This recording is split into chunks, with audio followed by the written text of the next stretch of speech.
Chaque jour, Stéphane, Nicolas et Daniel parcourent une trentaine de kilomètres pour se rendre sur leur lieu de travail. Chacun a opté pour un mode de déplacement différent.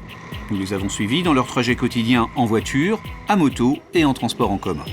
Objectif, comparer à l'arrivée les différences en termes de prix, de temps, de confort et surtout d'impact environnemental. Voici notre premier témoin.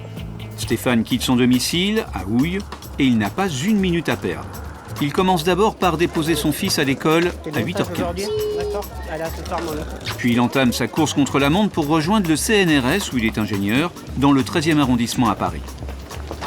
Maintenant, on va vers la gare, donc c'est arrivé en premier, avant tous les autres parents, de manière à pouvoir prendre un train, parce qu'on arrive, ça va être le rush, il y a beaucoup de gens qui arrivent, et des fois, il faut laisser passer 2-3 trains. Pas très confortable, mais pour cet habitant de la région parisienne, la solution transport en commun demeure la plus rationnelle. Pour lui, la voiture est inconcevable. Non seulement il dépenserait 10 fois plus d'énergie, mais en plus, il perdrait du temps. Le temps de trajet, ça serait 2 heures au lieu de 1 heure, 1 heure et quart.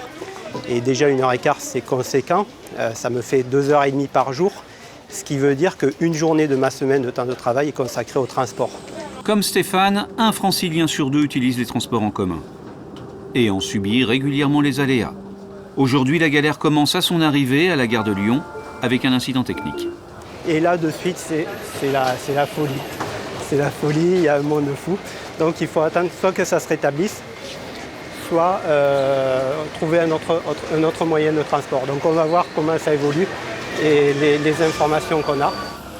Fort heureusement, le problème est résolu en quelques minutes et le métro repart. Ce jour-là, Stéphane arrive tout de même avec un quart d'heure de retard. Pour utiliser les transports en commun, il dépense chaque mois 105 €, dont la moitié remboursée par son employeur. Nous retrouvons Nicolas, notre deuxième témoin, à la sortie du bureau. Lui aussi travaille en plein Paris et pour rentrer chez lui, à Herblay, ce passionné de moto préfère le 2 roues.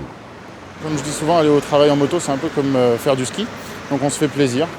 Aujourd'hui, le motard a de la chance. Le ciel est menaçant, mais la pluie n'est pas prévue. Évidemment, Nicolas est plus exposé aux dangers de la circulation routière et aux caprices de la météo. Il faut être beaucoup plus vigilant et c'est moins agréable évidemment. Et bien sûr, par contre, dès qu'il s'agit de neige ou de, ou de glace, on arrête. On prend les transports et puis on est sage. Voilà.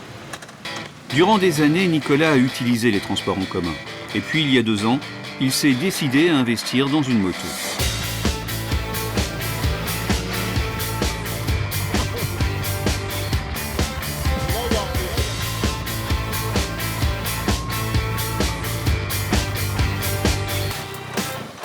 On a mis 30 minutes, c'est le temps à peu près normal.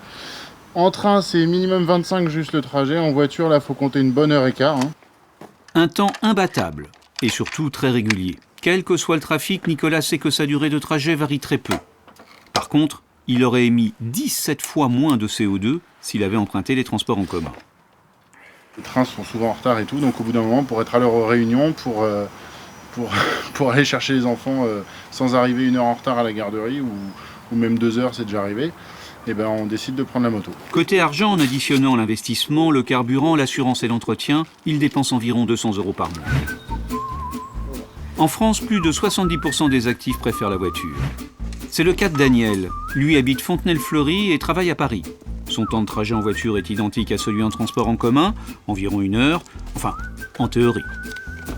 Il y a aussi les aléas de la circulation et parfois on met beaucoup de temps aussi en voiture pour d'autres raisons, mais en tout cas c'est sûr que la mienne elle fait jamais grève.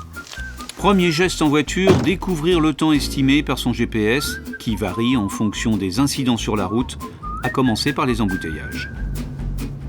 C'est vrai que c'est pas ce qu'il y a de plus agréable, mais voilà, j'ai toujours habité en banlieue et je crois qu'au bout d'un moment on s'y fait. 1 heure de conduite, c'est 1 heure de perdu. Et pour une distance équivalente, il aurait émis 2 fois moins de CO2 en moto et 33 fois moins de CO2 en transport en commun. Mais pour ce jeune actif, la voiture, c'est avant tout la flexibilité, notamment le soir. Si je prends un pot avec des amis à Montmartre et que mon train est à Montparnasse, rien que pour aller de Montmartre à Montparnasse, ça va me prendre 1 demi-heure, alors qu'en 1 demi-heure, je serai déjà chez moi en voiture. Une liberté qui se paie au prix fort, environ 200 € par mois, plus le coût du stationnement. Et dans les grandes villes, stationner son véhicule coûte cher en argent et en temps. Bon voilà, c'est typique. camion de livraison qui se met au milieu de la rue alors qu'on est tout près du travail et qu'on ne peut pas se garer. À 9h, Daniel parvient finalement à se garer grâce à sa voiture modèle réduit. Moto, voiture, métro, selon son mode de vie, ses priorités et ses besoins, chacun adapte son moyen de transport. Nicolas estime que l'impact environnemental de sa moto reste raisonnable pour un gain de temps exceptionnel. Pour Daniel, la voiture est un moyen de transport coûteux, consommateur d'énergie et source de pollution, mais offrant surtout une totale liberté. Quant à Stéphane, il a clairement choisi la solution la plus écologique et la moins chère des trois, même si ce n'est pas toujours la plus confortable.